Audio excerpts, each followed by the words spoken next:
امر کے تو نیم سر سے پوچھو، علی کی تو انگلیوں کی طاقت ہے کیا یہ خیبر کے در سے پوچھو، قسم خدا کی مثال حیدر کوئی نہیں ہے، کوئی نہیں۔ اور غدیر سے جب کہ میں نے پوچھا، ہے تجھ کو معلوم سارا قصہ، سوا علی کے ہے اور کوئی، بنایا جس کو نبی نے مولا، تڑپ کے بولا یہ خم کا منبر کوئی نہیں ہے، کوئی نہیں سوا نبی کے، علی سے بہتر کوئی ہے، کوئی نہیں۔ لطف آ گیا بلا شبہ۔ وہ میں علامہ صاحب اپنے بچوں کو دلیل قائم کرنے کی ایک سکھلائی کرتا ہوں کہ جب کوئی شے طلب کی جائے تو آپ شے تو طلب کر رہے ہیں، وہ آپ کی ڈیمانڈ ہے، ہم پوری کریں گے، لیکن اس کے لیے کوئی سالڈ سی دلیل دیجئے تاکہ ان کو دلیل قائم کرنا آ جائے نا۔ تو جب یہ بات ہوتی ہے تو میں نے اپنے ایک بیٹے، بڑے بیٹے محمد سے کہا کہ آپ کو پتہ ہے کہ آپ کے چھوٹے بھائی کا نام علی کیوں ہے؟ تو اس نے کہا کہ رسالت میں آپ کے بھائی کا نام علی تھا، اس لیے آپ نے اس کا نام علی رکھا ہے۔ میں نے کہا ایک دلیل مجھ سے بھی لے لیں آپ، وہ یہ ہے کہ ان دونوں کے ناموں کے بیچ میں کوئی اور نام تھا نہیں، اس لیے میں نے نام علی رکھا ہے۔ سلامت رہیں، سچے بھائی کو بھی جو ہے وہ ٹریبیوٹ ہو گیا۔ میں علامہ صاحب آپ سے جاننا چاہوں گا کہ بلا حکیم صاحب یہ بیان فرمائے، کیا حکمت تھی اس عمل کے پیچھے کہ وہ جو ریاست مدینہ کا تصور ہے، وہ تصور تو اپنی جگہ قائم ہے، مدینہ نہیں رہا، کوفہ ہو گیا، جبکہ ایک زمانے تلک اسی ریاست مدینہ کے تصور کو مدینے میں ہی پنپتے ہوئے دیکھا گیا، لیکن وہ کیا معاملہ تھا کہ اب کوفہ میں مسجد کوفہ کو مسجد نبوی کی شکل دی جا رہی ہے؟ دیکھیں یہ بڑا اہم نقطہ ہے۔ اس وقت چونکہ ریاست مدینہ بہت زیادہ پھیل چکی تھی، ٹھیک ہے، اس کے طول و عرض جو ہے طول و عرض میں، اور فتوحات اتنی ہو گئی تھی کہ اس کے چاروں طرف تقریباً یعنی سلطنت روم اور سلطنت کسریٰ، جی، یعنی ایران کی جو سلطنت تھی اور روم کی جو سلطنت تھی، یہ دونوں مسلمانوں کے زیر نگی تھی۔ ٹھیک، اب اتنی بڑی مملکت اور اس کی وسعت کہ اس وقت مسلمان قوت جو تھی وہ سپریم پاور تھی، پورے ارض پر دونوں سپر پاور تھی، روم اور ایران۔ جی، اب ان دونوں کو جو ہے مسلمانوں نے جو ہے فتح کر لیا تھا، تو یہ سپریم پاور بن گئی تھی۔ ٹھیک ہے، اب اس سپریم پاور کے لیے ویسے ہی اس ریاست کو قائم رکھنا، ویسے ہی اس ریاست کے لیے خد و خال بنانا، ویسے ہی اس ریاست کی حدود کو جو ہے محفوظ کرنا، یہ ایک بہت بڑی ضرورت تھی۔ ٹھیک، اس ضرورت کے پیش نظر حضرت علی نے مدینہ منورہ سے کوچ فرما کر کوفے کو جو ہے دارالخلافہ اور اپنے ہمراہ دارالخلافہ لے گئے، دارالخلافہ بنایا، اور وہاں جو اطراف میں جتنے عسکری ونگز تھے وہ زیادہ تر جو ہے وہ کوفے سے منسلک تھے۔ ٹھیک، یعنی گویا میں اگر ایسا کہوں کہ شورش بپا ہونے کے جہاں سے زیادہ امکانات تھے وہاں جا کر دارالخلافہ بنایا۔ ٹھیک ہے، اور اس کے بعد جو ہے آپ نے جو ہے وہ لوگوں کو جو ہے وہ اس بات پر بھی آمادہ کیا کہ وہ اسلامی ریاست کی حفاظت کا کام سر انجام دے۔ یہ تو بہت بڑا تاریخی المیہ ہے کہ جنگ جمل ہے، جنگ نہروان ہے، جنگ صفین ہے، یہ حضرت علی کو تو موقع کیا ملا ہے کہ آپ جو ہے وہ اتنی جنگوں میں آپ کو الجھا دیا گیا. ان 4.5 برسوں میں یہی سلسلہ بس رہا. یہی سلسلہ رہا. اس کے اتنے عرصے میں یعنی حضور نبی اکرم صلی اللہ تعالیٰ علیہ وسلم کا تو مکی دور اور مدنی دور، تو اس میں آپ کو تو ایک اچھا طویل عرصہ مل گیا تھا. جی لیکن وہ بھی جنگوں میں گزارا جا رہا تھا. جی جی. اور اس میں بھی حضرت علی نے جو ہے وہ بڑا ایک اہم کردار ادا کیا. لیکن ان تمام عسکری قوتوں کو بروئے کار لا کر اور نئی عسکری قوت کا پیدا کرنا، یہ حضرت علی کا مطمع نظر تھا کہ یہاں جو ہے وہ اسلامی ریاست کو صرف بڑھانا ہی نہیں ہے بلکہ اس کو محفوظ بھی رکھنا ہے، تحفظ بھی دینا ہے. تو اس تحفظ کے لیے آپ کو نے دیکھا. دوسری ایک اور وجہ تھی کہ حضور نبی اکرم صلی اللہ تعالیٰ علیہ وسلم نے ارشاد فرمایا تھا کہ مدینہ منورہ جو ہے حرم مقدس ہے، مکہ مکرمہ جو حرم مقدس ہے، اس کو ایک گوس فند کو جو ہے ذبح کر کے اور اس کی حرمت کو پامال کیا جائے. تو حضرت علی نے کہا کہ میں مدینہ منورہ میں جہاں اب اتنی شورشیں برپا ہو گئی ہیں، تو اس ریاست کو جو ہے یہاں قائم رکھنے کے بجائے ایک نیا ماحول پیدا کر کے اور وہاں ریاست کا قیام جو ہے وہ اسی طرز یعنی پر ہو. حرم رسول کو اور بیت اللہ کو خون سے آلودہ ہونے سے بچانے کے واسطے. اور یہی مطمع نظر حضرت امام علی مقام کا بھی تھا کہ آپ نے مدینہ منورہ سے جو رخت سفر باندھا یا مکہ مکرمہ سے رخت سفر باندھا اور اپنے حج کو عمرے میں تبدیل کیا، وہ دراصل وہ بھی اسی کا تسلسل تھا. کیا بات ہے، کیا بات. اور کوفے کی جانب آپ نے بھی کچھ فرمایا. حالانکہ کوفہ یہ ایسا نہیں تھا کہ جیسے اس وقت جو انہوں نے بے وفائی کی امام علی مقام کے ساتھ، اس وقت حضرت علی کے ساتھ وہ دل و جان کے ساتھ سرنگو تھے اور آپ کے ساتھ جو ہے وہ چلنے کے لیے تیار تھے. اور آپ کی حکومت جو وہاں کوفے میں قائم رہی، تو آپ دیکھیں کہ آپ نے جنگ جمل کا بھی وہیں سے جو ہے وہ مقابلہ کیا، جنگ صفین کا بھی وہیں سے مقابلہ کیا، نہروان کا بھی کیا. بہت.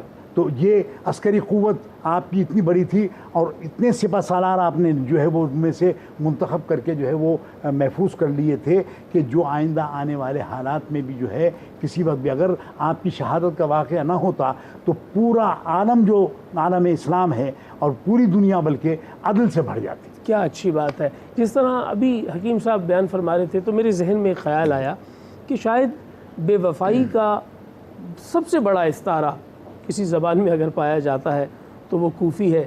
اور پھر اس کے بعد یہ ہے کہ اگر کہیں کوئی تاریخ لکھی جائے گی یا کہیں یہ حوالہ دیا جائے گا کہ کس نے یکجا ہو کر بڑی تعداد میں کہیں بے وفائی کی ہے تو وہ یہی لوگ ہوں گے.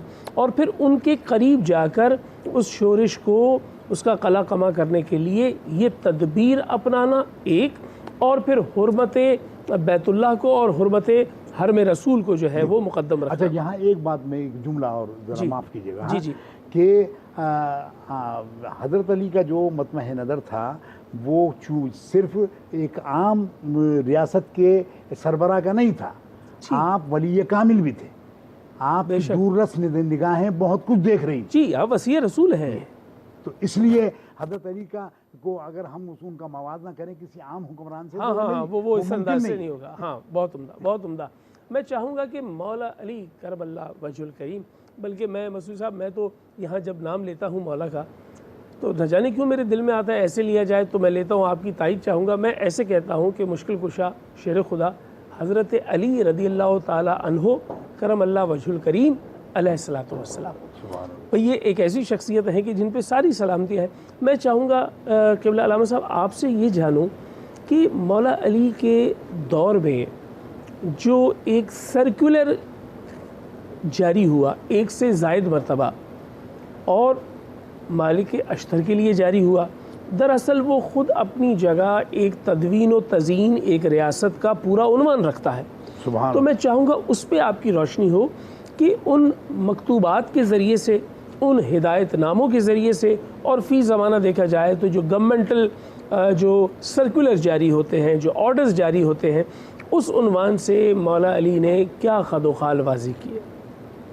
دیکھیے ابھی قبلہ نے ایک بہت اچھے گوشے کو آشکار کر دیا ہے، لیکن جو آپ نے بات کی کہ علی کو کس نام سے پکارا جائے، تو میں تو کہوں گا کہ اس میں کوئی شک ہی نہیں ہے کہ شاہ مردہ شیر یزدہ قوت پروردگار لا فتح الا علی لا سیف الا ذوالفقار. تو ان کے لیے تو کسی بھی نام کا مسئلہ نہیں ہے. اور اگر ہم آگے بڑھ جائیں تو بس میں اتنا کہوں گا کہ جی ہاں وہ خلیفۃ المسلمین ہے، وہ امیر المومنین ہے، وہ امام المتقین ہے، وہ سید الاولیاء کہلاتے ہیں. تو اب تو آپ جیسے چاہیں ان کو پکارے، ہر آدمی اپنے مزاج کے مطابق انہیں پکارتا اور اپنی مشکلات کو حل کراتا ہے. تو یہ تو ہر دور میں انہوں نے اس چیز کو، اور سب سے اہم چیز یہ ہے کہ دیکھیے حضرت علی مرتضیٰ کا جو دور خلافت ہے اور پھر اس کے اندر یہ جو مکتوب لکھا ہے مالک اشتر کو کہ جب کیا ہے مصر میں حضرت محمد بن ابی بکر نظام کو، چونکہ سوزش بہت زیادہ تھی، بہت زیادہ انتشار کی کیفیت حضرت علی علیہ السلام کو جب اقتدار ملا ہے، صاحبزادے خلیفہ اول کے، جی محمد بن ابی بکر جو کہ فرزند تو خلیفہ اول کے ہے، لیکن حضرت علی نے انہیں ابنی، اپنا بیٹا کہا ہے. یہ ان کی فضیلت ہے اور ان کے بڑے مراتب ہیں، وہ تو شاید نہیں ہمیں اتنا علم ہے، لیکن میں کہوں کہ جی ہاں پوری پرورش، پوری تربیت علی مرتضیٰ نے ان کی فرمائی. تو وہ ایک علیحدہ باب آ جائے گا. ابھی تو ہم صرف اس بات کی طرف آنا چاہتے ہیں کہ جی ہاں علی مرتضیٰ نے جس طریقے سے نظام خلافت جب سنبھالی، اول تو تیار بھی نہیں تھے. یہ بھی میں آپ کو بتا دوں کہ حضرت علی مرتضیٰ نے، اور اس کو تمام مکاتب فکر کے تمام مستند جتنے بھی علماء کرام ہیں انہوں نے اس بات کو لکھا، طبرسی نے، انہوں نے سب نے لکھا کہ علی مرتضیٰ کو باقاعدہ مجبور کیا گیا کہ اس وقت آپ کے علاوہ، کیونکہ ایک ایسے معاملات ہو چکے تھے مدینہ کے اندر ہی، یعنی آپ نے سوال کیا تھا نا کہ مدینہ سے کیوں منتقل کیا، تو مدینہ کے اندر ہی کیا ہے خلیفہ ثانی کی وفات ہو چکی ہے جی، اور اس کے 3 دن کے بعد علی مرتضیٰ سے، چونکہ وہاں باقاعدہ ایک سازش ہوئی ہے، جو بھی اس کی ایک تفصیل ہے وہاں نہیں جانا چاہ رہے. ہم تو صرف سمیٹ رہے ہیں کہ کیا ہے یہ انتشار کی کیفیت میں ملا. تو پوچھنے والوں نے پوچھا تھا حضرت علی مرتضیٰ سے کہ آپ کی خلافت کے دور میں انتشار مسلمین بہت نظر آیا، جبکہ آپ سے پہلے اطمینان مسلمین تھا. یعنی انتشار اور اطمینان کی کیفیت کے درمیان اب حضرت علی کو خلافت مل رہی ہے. تو حضرت علی نے ایک بڑا خوبصورت جملہ کیا کہ جی ہاں اس وقت میں ان کا مشیر تھا، اب تم ہمارے مشیر ہو. تو حال یہ مشیروں کا ہے. یہ تو پھر آپ کا جو سوال ہے نا کہ ریاست مدینہ کے مشیروں کو کیسا ہونا چاہیے، تو علی مرتضیٰ نے اس وقت بتا دیا. لیکن پھر میں کہوں گا ہاں یہ وہ کہنا چاہیے کہ چارٹر آف انسانیت، کلام الامام امام الکلام ہوتا ہے. حضرت علی نے جو خد و خال ریاست مدینہ کے مالک اشتر کو لکھ کر کے دے دیے، اس میں کون سا ایسا شعبہ ہے، کون سا ایسا شعبہ ہے جس کو انہوں نے ایڈریس نہ کیا ہو، کیا بات، جس کے حوالے سے پورا قانون جو قرآن میں موجود تھا اس کو نچوڑ بنا کر کے، اب میں اس کی تفصیل کا وقت بھی نہیں ہے، وہ اتنا تفصیلی مکتوب ہے کہ جس کی طرف جانا، لیکن صرف اگر اس کے اعداد ہی، اس کے شعبے گنا دیے جائیں تو میں تو یہ بھی سمجھوں گا کہ شاید ہم نے کچھ نہ کچھ وہ سارا کچھ جو ریاست مدینہ کا میں پھر کہہ رہا ہوں اس لیے کہ آپ کا سوال اور آپ کا موضوع آج کا وہی ہے، جو خد و خال علی مرتضیٰ نے معین کر دیے اس ایک مکتوب کے اندر، کہ جو آج 1400 سال بعد بھی اگر اقوام متحدہ اگر کسی اپنے ہمارے حکمرانوں کو بھی دیتے ہیں، یہ بھی پڑھتے بھی ہیں اور بھیجا بھی گیا ہے، اور اقوام متحدہ نے تمام دنیا کے ممالک کے سربراہان کو وہ چارٹر آف کیا ہے حکومت جس کو کہتے ہیں، وہ ان کو بھیجا ہے کہ دیکھو یہ ایک اسلامی ریاست کے خد و خال ہونے کیا چاہیے. یہ آج سے 1400 سال پہلے کہہ لیجئے، 1450 سال پہلے علی مرتضیٰ نے معین کر دیے. وہ پورا شعب دور کہ آپ نے ایک سوال وہ بھی کیا تھا کہ کیا ہے یہ مدینے سے یہ ریاست تبدیل ہو کے کوفے کیوں گئی، جس کا بڑا خوبصورت اور بڑا مدلل جواب دیا ہے حکیم صاحب نے.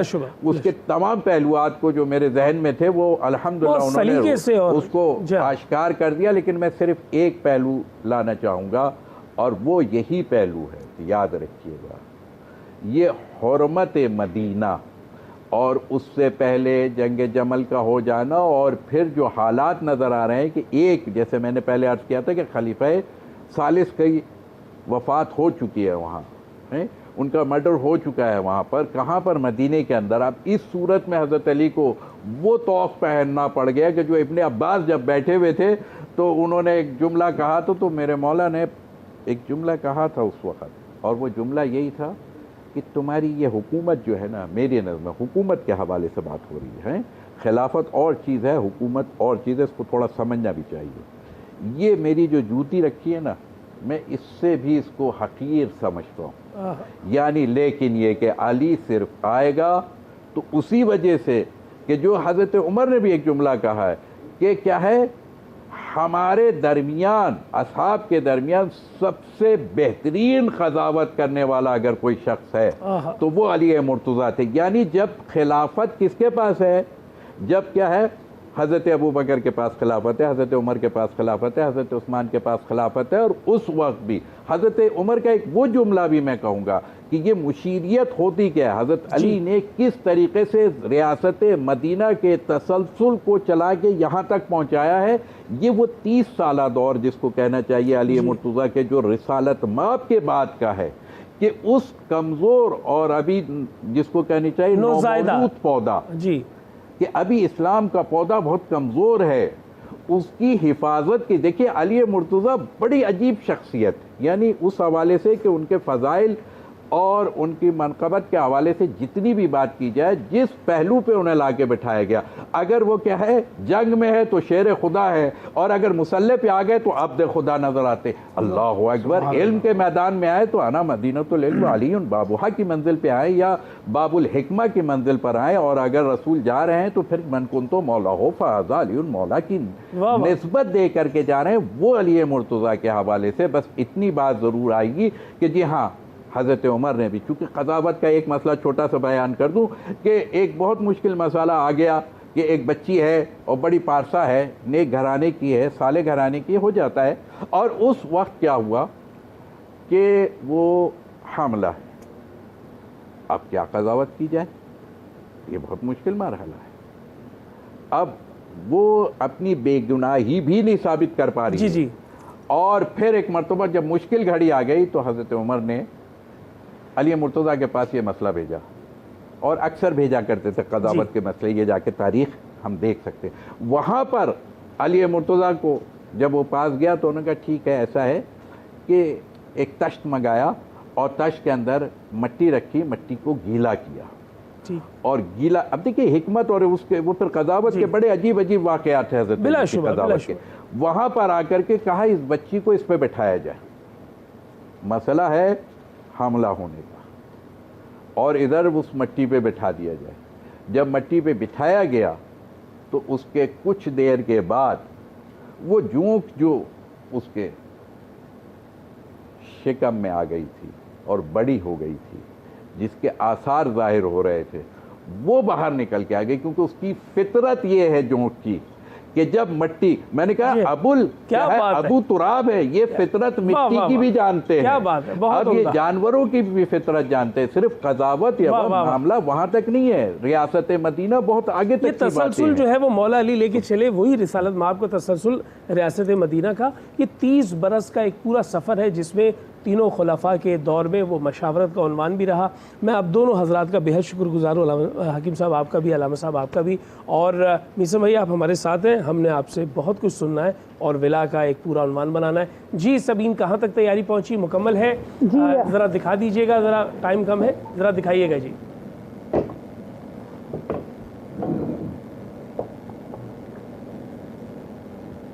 واہ جی واہ، ٹماٹر گوشت تیار ہے۔ یعنی اس میں ایسا بھی کیا جا سکتا ہے کہ کسی کے ساتھ بے ایمانی کی جائے، خود گوشت کھا لیا جائے، اس کو ٹماٹر دے دیا جائے۔ جی کر سکتے ہیں ایسا۔ بھائی ہمارا فیضان شہزادہ دکھائے، دنیا کو دکھائے، جو خود کیمرے کے پیچھے کھڑا ہے لیکن لوگوں کو دکھا رہا ہے کہ کیسا کھانا بنا ہے۔ جی یہ تیار ہے، اور آخر میں جو ہے ہم اس کو، لیکن آپ دیکھیں فیضان دیکھ کس طرح ہے کھانے کو۔ آخر میں ہم اس کو دہی کے ساتھ سرو کریں گے، ٹھیک ہے؟ اچھا دہی آپ نے اس کے اوپر ڈال دی؟ جی اس کے اوپر۔ چلے جی، اس کو ویسے آپ اس کو ہڈن چکن بھی کہہ سکتے ہیں۔ واہ جی واہ، ہڈن چکن، بہت بہت شکریہ۔ یہ آج ہمارے سحر کا اہتمام ہو گیا، آپ کا بہت شکریہ، ہمیشہ آپ بہت اچھے کھانے بناتی ہیں، اور ہم سحر کی اس تیاری میں اس مرحلے پہ پہنچے ہیں، آپ بھی ایک مرحلے پہ ہوں گے، لیکن یہ جو مرحبا سحر ہے یہ ابھی جاری ہے. ایک مختصر سا وقفہ. مرحبا رمضان، مرحبا رمضان، مرحبا رمضان، مرحبا رمضان. مرحبا سحر میں مرحبا ناظرین، میں آپ کا میزبان آغا شیرازی آپ کے ساتھ. اور اب وہ مرحلہ ہے جب ہم کہتے ہیں کون بنے گا سچ کی آواز. جی ہاں، مقابلہ حسن نعت، جس میں ہدیہ نعت حضور پرنور حضرت محمد مصطفیٰ صلی اللہ علیہ وآلہ وسلم کی بارگاہ میں پیش کیا جائے گا. اور یہ وہ نوجوان ثنا خواں ہیں جو چاہتے ہیں کہ ثنا کے عنوان سے پہچانے جائیں اور ان کا یہی حوالہ بن جائے، لیکن جن کا حوالہ پہلے سے ثنائے محمد مصطفیٰ صلی اللہ علیہ وآلہ وسلم کے ساتھ جڑا ہوا ہے، انہی کو ہم نے آج کے اس مقابلے میں منصف کے طور پر یہاں مدعو کیا ہے. آج ہمارے ساتھ سب سے پہلے ایک مہمان منصف ہیں.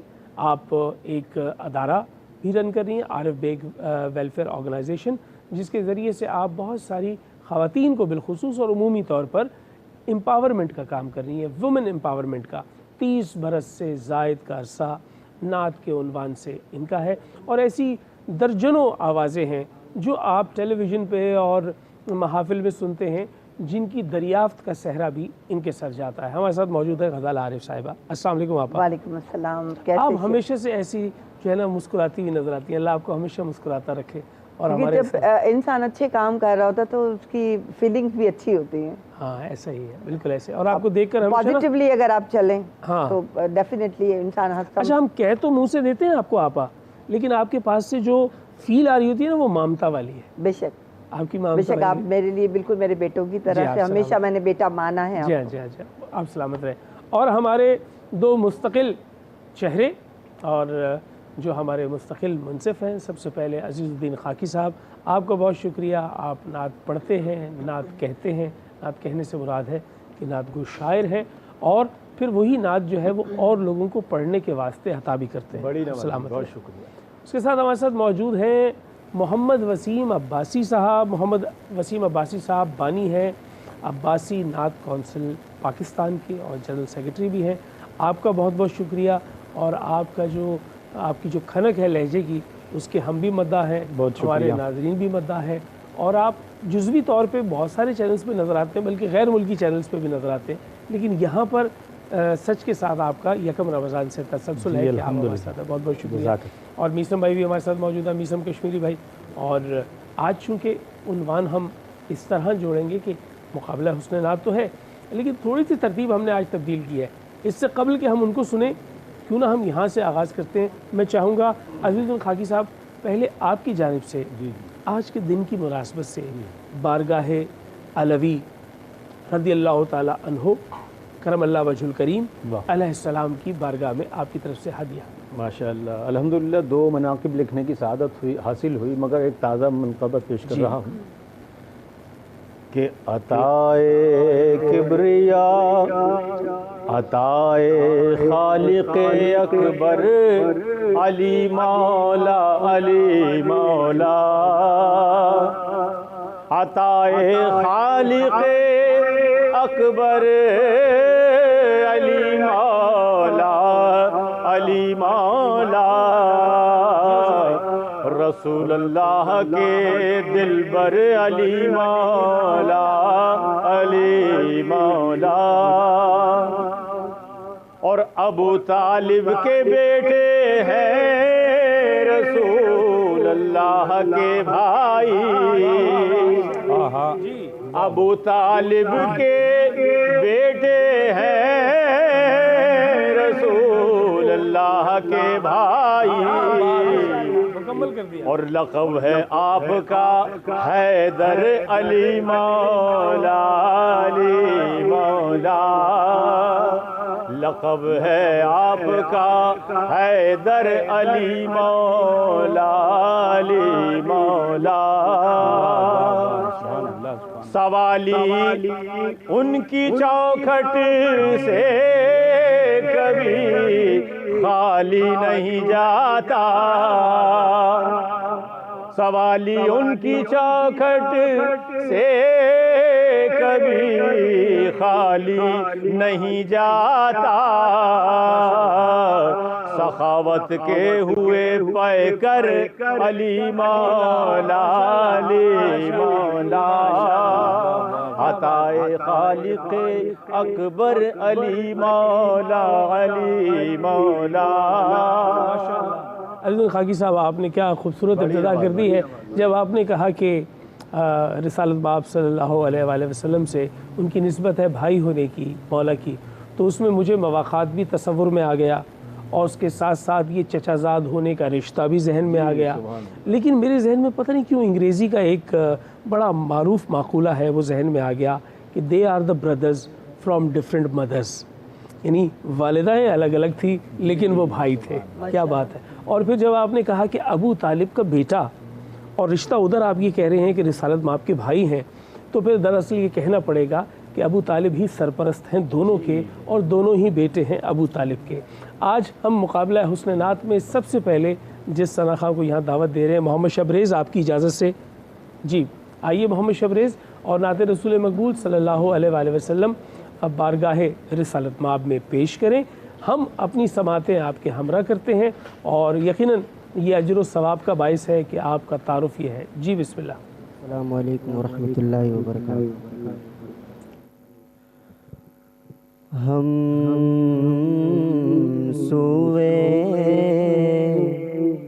حشر چلے گے، شہ ابرار کے ساتھ قافلہ ہوگا رواں، قافلہ سالار کے ساتھ، ہم سوئے حشر چلیں گے، رہ گئے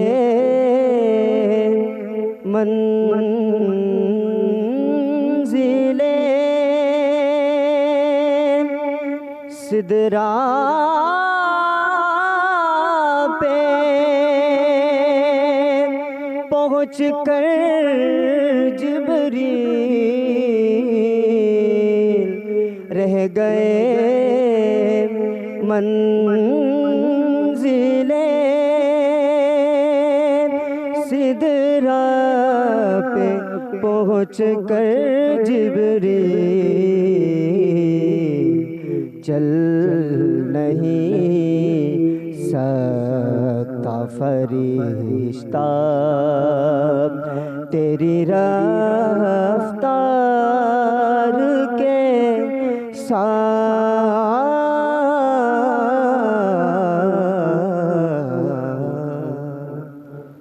ماشاء اللہ۔ اور اس کے بعد عظمت اللہ خان ہمارے ساتھ موجود ہیں، ایک استائی ایک انترے کا جو ہے وہ قاعدہ ہے۔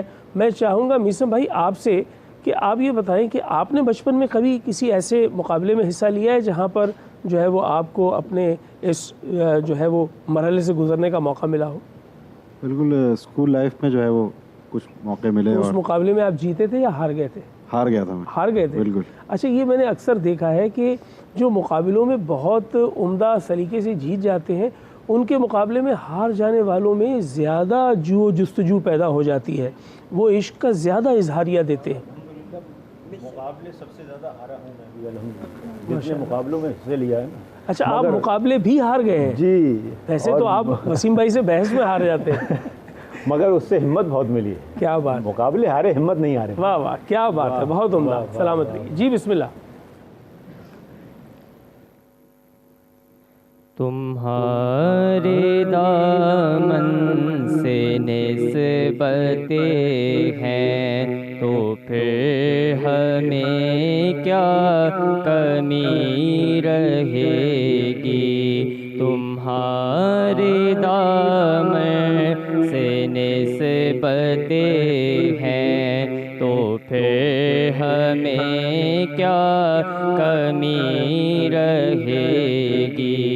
بھری ہے تم نے ہماری جھولی، بھری ہوئی ہے بھری رہے گی.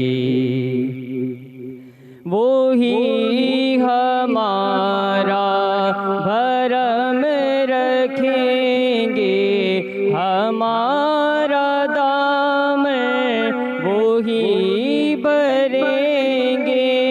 وہی ہمارا بھرم رکھیں گے، ہمارا دامن وہی بھریں گے، ہمارا دامن وہی بھریں گے. انہی سے وابستگی ہے اپنی، انہی سے وابستگی رہے گی. انہی سے وابستگی ہے اپنی، انہی سے وابستگی رہے گی. اگلی کنٹسٹنٹ ہے ہماری امیمہ شہزاد. آئیے. اور میں وسیم بھائی آپ سے جاننا چاہوں گا، یہ عباسی نعت کونسل پاکستان جو ہے، کیا وہ بھی اس طرح کے مقابلے کا انعقاد کرتے ہیں؟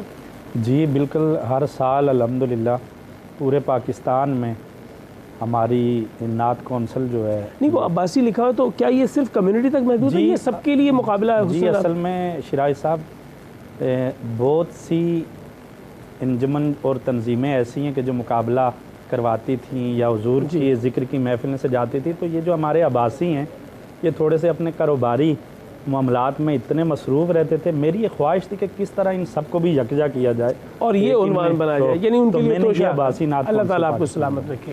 جی بسم اللہ. میری جانب بھی ہو ایک نگاہ کرم، اے شفیع. کی آواز مقابلہ حسن نعت جاری ہے. مرحبا سحر میں کچھ دیر کے بعد دوبارہ ملاقات ہوتی ہے. مختصر سا وقفہ. مرحبا رمضان، مرحبا رمضان، مرحبا رمضان، مرحبا رمضان. مرحبا سحر میں مرحبا ناظرین. اور اب ہم اگلے مرحلے کی جو ہمارا منطقی انجام ہے اس کے قریب آ چکے ہیں کہ کون بنے گا سچ کی آواز. کوارٹر فائنل ہو رہا ہے. اگلی آواز ہمارے ساتھ عبدالرشید موجود ہیں. میں چاہوں گا بسم اللہ کلام پڑھیے.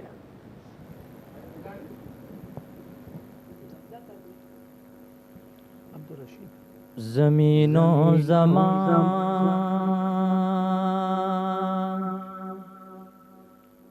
تمہارے لیے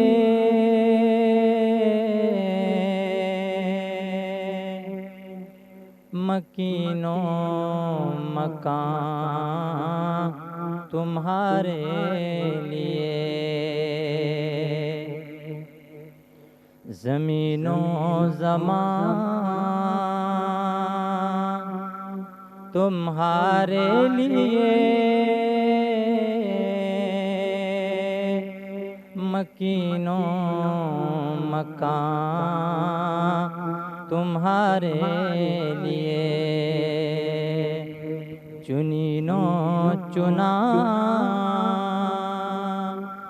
تمہارے لیے، بنے دو جہاں تمہارے لیے، چنین و چنا تمہارے لیے، بنے دو جہاں تمہارے لیے، دہن میں زبان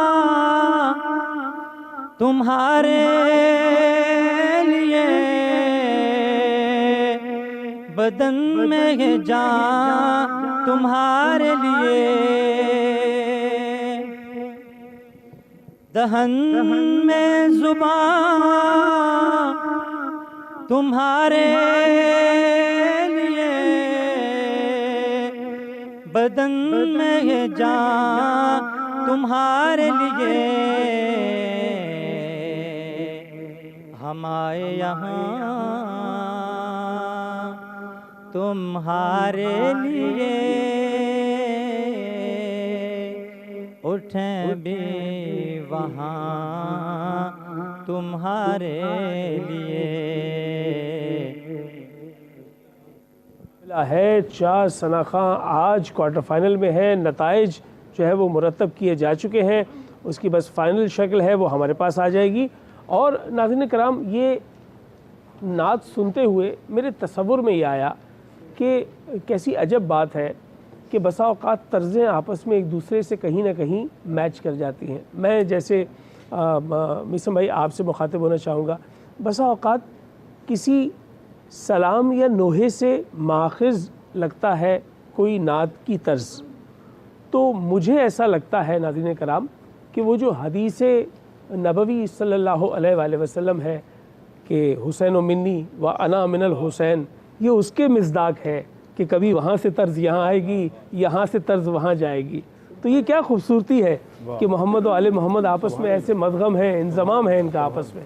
اور پھر اس کے بعد یہ ہے کہ یہ ضرور چاہوں گا کہ ان تمام طرز ترتیب دینے والوں سے، ان ثنا خانوں سے کہ جو اپنے ہاں نعت کا جو ہے وہ اہتمام کرتے ہیں اور اس کی تدوین و تزئین کرتے ہیں، کہ خدارا ایسی طرزوں سے اجتناب کیجئے کہ جن طرزوں سے اس نعت کی بجائے کسی اور جانب آپ کے دماغ کی رو بہہ جائے۔ تو اس سے میں سمجھتا ہوں کہ یہ نعت کی حجب شمار ہوگی کہ آپ کا ذہن کہیں اور چلا جائے اتنے عالی مقام کلام کو چھوڑ کر۔ دوسری بات جو بڑی اہم ہے وہ یہ ہے کہ میں یہ دیکھ رہا تھا کہ نعت کا عنوان ہے آج مولا مشکل کشا شیر خدا حضرت علی رضی اللہ تعالی عنہ کرم اللہ وجہ الکریم علیہ السلام کا یوم ہے اور یوم شہادت ہے۔ اس اعتبار سے جب ہم منقبت یا سلام کی جانب بڑھیں گے تو ایسا لگ رہا ہے کہ جیسے علی ابن ابی طالب نے تمام حیات رسول اللہ صلی اللہ علیہ وآلہ وسلم کا پروٹوکول قائم کیا ہے، آج رسول اللہ کی نعت اس منقبت اور سلام کا پروٹوکول بنا رہی ہے، جیسے اس کا بدل دیا جا رہا ہے۔ اور کیوں نہ جانے میرے ذہن میں یہ خیال آ رہا ہے، پھر عباسی بھائی کی جانب بڑھوں گا، کہ کائنات کی ساری عظمتیں رفتیں، تمام عظمتیں اور رفتیں نالین رسول کے تلے ہیں۔ تمام رفتیں اور عظمتیں نالین رسول صلی اللہ علیہ وآلہ وسلم کے تلے ہیں، اور اس نالین پر آپ سرکار کا پیر ہے، پیر کے اوپر ٹخنا ہے، ٹخنے کے اوپر پنڈلی ہے، پنڈلی کے اوپر گھٹنا ہے، گھٹنے کے اوپر شکم ہے، شکم کے اوپر سینہ ہے، سینے کے اوپر شانہ ہے، اور شانے پہ علی ابن ابی طالب سوار ہے۔ بسم اللہ۔ مرحب دو نیم ہے سر مقتل پڑا ہوا، مرحب دو نیم ہے سر مقتل پڑا ہوا، اٹھنے کا اب نہیں کہ یہ مارا علی کا ہے، اٹھنے کا اب نہیں کہ یہ مارا علی کا ہے، تم دخل دے رہے ہو عقیدت کے باب میں، تم دخل دے رہے ہو عقیدت کے باب میں، دیکھو معاملہ یہ ہمارا علی کا ہے، دیکھو معاملہ یہ ہمارا علی کا ہے، دیکھو معاملہ یہ ہمارا علی کا ہے۔ کیا کہنے ماشاءاللہ۔ اور آپ تینوں منصفین ذی وقار کی اجازت سے میں نتیجہ سنانے جا رہا ہوں، لیکن اس سے پہلے میں آپ سے جاننا چاہوں گا، اور آئی ایف بی میں یقیناً میں پینل سے بھی رابطہ کر رہا ہوں اوپر، کہ مجھے یہ بتلا دیجیے کہ آج کے مقابلے میں کتنے کامیاب ہیں جو آگے جائیں گے؟ وہ جو ایک ہے جس نے اگلے مقابلے میں حصہ لینا ہے، آج کوارٹر فائنل سے جیت کر اس خوش نصیب کا نام بتلاتے ہوئے میں بے انتہا خوشی محسوس کر رہا ہوں۔ میں سب سے پہلے چاہوں گا کہ وہی آ کر سامنے کھڑے ہوں، اور جن کے نمبر تینوں ججز کے مطابق سب سے زائد ہیں۔ ایک جج نے مکمل نمبر دیے، ایک جج نے بہت زیادہ نمبر دیے، اور تیسرے جج نے بھی زیادہ نمبر دیے۔ محمد شبریز، آئیے، آپ آج کے مقابلے کے فاتح ہیں، اور یہ فتح اتنی بڑی فتح ہے کہ آپ نے نعت کے عنوان سے فتح حاصل کی ہے۔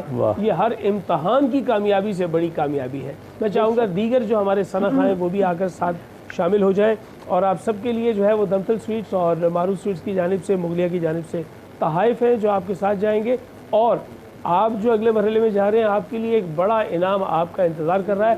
عمار رائل سٹی کی جانب سے 80 گز کا رہائشی پلاٹ جو ہم ثنا کے اس مقابلے میں جیتنے والے کو دیں گے۔ تو جناب آپ کا بہت بہت شکریہ، آپ کے لیے بہت ساری دعائیں۔ آپا، میں آپ سے جاننا چاہوں گا یہ امپاورمنٹ ہوتی کیا ہے؟ کیسے کسی کو مضبوط بنا جائے، وہ اپنے پیروں پہ کھڑا ہو جائے؟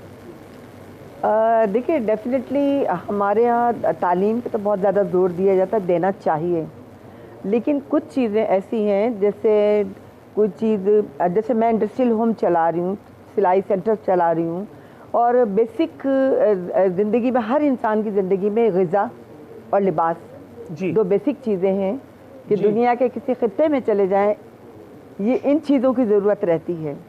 اور سلائی سیکھنے کے لیے ضروری نہیں کہ بہت زیادہ ایجوکیشن ہو، جی بالکل، کم ایجوکیشن میں بھی وہ جو ہے ہنر سیکھ لیتی ہیں، خواتین بھی اور لڑکے بھی اور لڑکیاں بھی۔ بلا شبہ یہ بہت بڑا کام ہے کہ امپاورمنٹ کی جائے۔ اب یہ جو پیروں پہ کھڑا کرنا ہے یہ دراصل ایک رزق حلال کی طرف۔ بھائی اگر آپ کسی کو ایک دفعہ کچھ دیں گے اور وہ اس سے اپنی گزر بسر کر لے گا تو اس کا ہاتھ پھر پھیلے گا۔ جیسے حضرت علی کرم اللہ وجہ الکریم سے کسی نے آ کر کہا کہ عدی بن حاتم شہر میں آیا ہے، یہ حاتم تائی کا بیٹا ہے، آپ کو معلوم ہے کہ حاتم تائی کون ہے؟ مولانا نے کہا کون ہے؟ سنا ہے وہ سخی تھا۔ کیسا سخی تھا؟ بولا ایسا سخی تھا کہ اس کے دربار میں 12 در تھے، 12 در تھے، اور ہر در سے ایک ہی آدمی اگر بار بار بھی آتا رہے تو وہ کچھ نہ کچھ عطا کرتا رہتا تھا۔ ایسے موقع پہ علی المرتضیٰ نے مسکرا کر کہا میں اسے سخی نہیں مانتا، سخی میرے آقا ہیں، سخی میرے آقا ہیں، کہ ایک دفعہ جو ان کے در پہ آ جائے پھر کسی در پہ جانے کی ضرورت نہیں رہتی۔ ایسا دیتے کیوں ہو کہ دوبارہ جانا پڑے؟ اتنا کم کیوں دیتے ہو؟ یہ ہے امپاورمنٹ جو علی ابن ابی طالب کی جانب سے پیغام کی صورت میں ملی۔ جی ہاں بالکل۔ اور ناظرین کرام، آج مولا کے عنوان سے جب ہم گفتگو کر رہے ہیں تو روایت ہے، حدیث نبوی صلی اللہ علیہ وآلہ وسلم ہے، قال رسول اللہ کے رسول فرماتے ہیں کہ علی کا ذکر عبادت، علی کا چہرہ دیکھنا عبادت۔ اور آج ہم چہرہ تو چشم تصور میں یقیناً بسا کر منقبت پڑھتے ہیں، سلام پڑھتے ہیں، لیکن ذکر کر کے ہم یقیناً عبادت کما رہے ہیں۔ میں چاہوں گا میثم بھائی آپ کی جانب سے منقبت کے لیے اشعار۔ مدح حیدر نہ کروں مجھ کو حذر کس کا ہے، مدح حیدر نہ کروں مجھ کو حذر کس کا ہے، کہ کیوں نہ حق بات کروں مجھ کو خطر کس کا ہے، اور جس پہ رضوان جنا آیا ہو درزی بن کر، جس پہ رضوان جنا آیا ہو درزی بن کر، ایسا زہرا کے سوا دوسرا در کس کا ہے، مدح حیدر نہ کروں مجھ کو حذر کس کا ہے۔ باندھا اور خاتون جنت سیدہ فاطمہ زہرا سلام اللہ علیہا کی جو ہے وہ اس میں بابرکت کے ساتھ ہم چاہیں گے کہ جو خواتین کی جو ایک مثال ہے، جو ایک اوج با کمال ہے، جو خاتون جنت کی حیثیت سے تمام پاکیزہ عورتوں کی سردار ہے، میں چاہوں گا کہ ان کو بھی ہم جو ہے وہ اس عنوان سے یاد کر رہے ہیں کہ آج بی بی کے پاس مولا جا رہے ہیں۔ یہ وہ عنوان ہے کہ رسالت مآب صلی اللہ علیہ وآلہ وسلم کی رحلت کے بعد اور جناب سیدہ کی رحلت کے بعد دو مونس و ہمدرد جو اب علی ابن ابی طالب کی حیات میں نہیں رہے، یہ خون کے آنسو ضرور رلاتے ہیں اس مولا کو کہ جب جب وہ اپنے مقابل دیکھتے ہیں ان منافقین کو جو ان سے لڑنے کے لیے آمادہ ہیں، اس سبب سے کہ وہ عدل کرتے ہیں، اس سبب سے کہ وہ انصاف کرتے ہیں، اس سبب سے کہ وہ رسالت مآب کے دیے ہوئے تصور پر حکومت کو قائم کرتے ہیں۔ آج ہم سلام اور نوحی کی بنیاد پر ہم یاد کریں گے جناب امیر کو، اور میں پرسہ دیتا ہوں قائم آل محمد علیہ الصلوۃ والسلام کی بارگاہ میں، بالخصوص اور بالعموم تمام اوصیاء، اولیاء، آئمہ اور انبیاء کی بارگاہ میں کہ انبیاء کا وارث آج اس دنیا سے رخصت ہو رہا ہے۔ 1402 برس قبل مسجد کوفہ میں شہید ہونے والے علی ابن ابی طالب کے لیے سلام۔ نوحہ گناہ زینب مزتر علی کے بعد، کوہرام ہے مچا ہوا گھر گھر علی کے بعد، بیوائیں اور یتیم رہے انتظار میں، بیوائیں اور یتیم رہے انتظار میں، اتنے غریب بیٹھے تھے در پر علی کے بعد، زینب کی زندگی میں نہ آئی کوئی خوشی، زینب کی زندگی میں نہ آئی کوئی خوشی، بگڑا کچھ اس طرح سے مقدر علی کے بعد، نوحہ گناہ زینب مستر علی کے بعد، مرحبا رمضان، مرحبا رمضان، مرحبا رمضان، مرحبا رمضان۔ مرحبا سحر میں میں آپ کا میزبان آپ کے ساتھ ابھی مقابلہ حسن نعت ہوا اور پھر ہم نے منقبت کا سفر کیا۔ ناظرین کرام، کراچی اس کے مضافات میں لاہور، اسلام آباد، کوئٹہ، پشاور، ہر شہر میں اپنے اپنے وقت کے مطابق سب نے روزے اختیار کیے۔ اب یہ جو روزہ اختیار کرنا ہے یہ دراصل روزے کی ابتدا ہے، اور پھر اس کو انتہا تک آپ نے لے کے جانا ہے، مغرب تک، اور پھر روزہ مکمل کرنا ہے۔ یہ روزہ کیسا ہے جو مکمل تو ہوا لیکن اس میں لہو شامل ہوا؟ یہ علی ابن ابی طالب کا شاید آخری روزہ ہے۔ آج یوم شہادت مولا علی کے عنوان سے ہمارے ساتھ میسم موجود ہیں۔ میں چاہوں گا کہ سب سے پہلے جب میں سلام کے لیے ان کی جانب بڑھوں تو میں یہ ضرور بتا دوں کہ یہ مسجد کوفہ دراصل مسجد نبوی کا پرتو ہے۔ وہاں محمد عربی تھے قائد، یہاں علی ابن ابی طالب قائد ہے۔ یہ خلیفۃ المسلمین ہے، وصی رسول ہے، اور یہ ضربت جو آج سے 2 روز پہلے لگی، دراصل یہ ضربت جو ہے اس ضربت کا جواب ہے جو ضربت ثقلین ہے۔ علی ابن ابی طالب نے اسلام کے عروج کے لیے جتنا میدان کارزار میں وقت دیا، یہ اسی کا بدل تھا کہ اپنی گردن پر یہ بوجھ اٹھایا۔ میں چاہوں گا آپ سے کہ سلام کے چند اشعار ہوں کہ یہ روزہ دار کیسے کوفہ کی مسجد سے رخصت ہو رہا ہے۔ مسجد سے خون میں ڈوب کے آئے ہیں مرتضیٰ، کوہرام ہے بپا،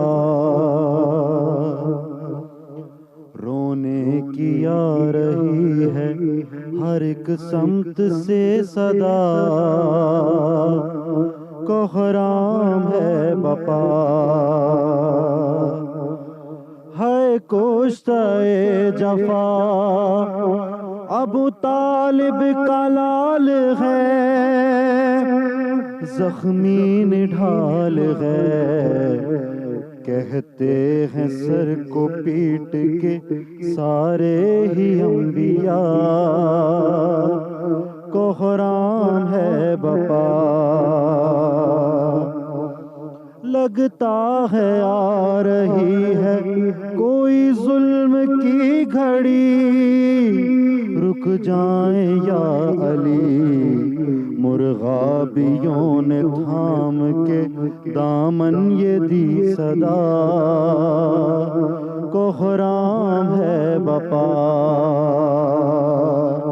اور مولائے دو جہاں کو عبادت گزار کو، دلدل سوار کو ہے قتل کر دیا بن ملجم نے بے خطا،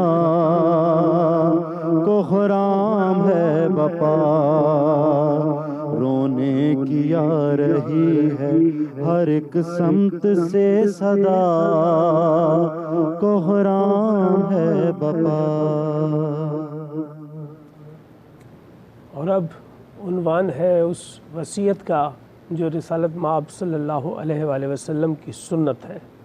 وصیت علی ابن ابی طالب کی، سب کے لیے سب ذمہ داریاں بانٹ دی گئی، کس نے میرے بعد کیا ذمہ داری انجام دینی ہے۔